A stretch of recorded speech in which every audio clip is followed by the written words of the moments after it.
যে মশার কয়েল নিজে পুড়ে মশাকে শেষ করে দেয়, সেই মশার কয়েল আজ তার উৎপত্তিস্থল ফ্যাক্টরিকেই পুড়ে ধূলিসাৎ করে দিল।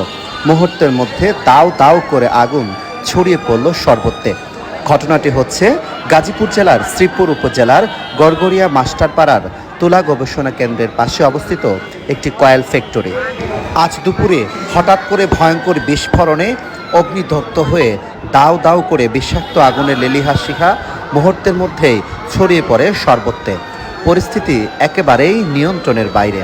ফায়ার সার্ভিস আসার পূর্বেই এভাবে বিষাক্ত আগুনের লেলিহান শিখা ছড়িয়ে পড়ে সর্বত্রে। আগুন নিয়ন্ত্রণের জন্য ফায়ার সার্ভিসের সাথে যোগাযোগ করলে মুহূর্তের মধ্যে ফায়ার সার্ভিস এসে এখনও আগুন নিয়ন্ত্রণে আনতে পারছেন না।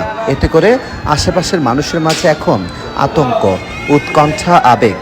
আশেপাশে শহরাঞ্চলে এমন আগুন লাগলে অন্যদেরও ভয় ও আতঙ্ক থাকাটাই স্বাভাবিক। সবশেষে কেন আগুন লাগলো আর এই আগুনে কি পরিমাণ ক্ষয়ক্ষতি হয়েছে তা এখনও নিশ্চিত বলা যাচ্ছে না।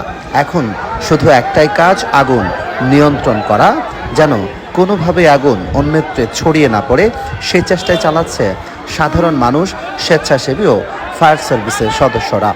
কিন্তু এই আগুনটা কেন লাগলো সে বিষয় নিয়ে এখনও স্পষ্ট কোনো জানা যায়নি। এখন শুধুমাত্র আগুন নিয়ন্ত্রণের জন্যই চেষ্টা করছে, কিন্তু কোনোভাবে যেন নিয়ন্ত্রণে আনতে পারছেন না।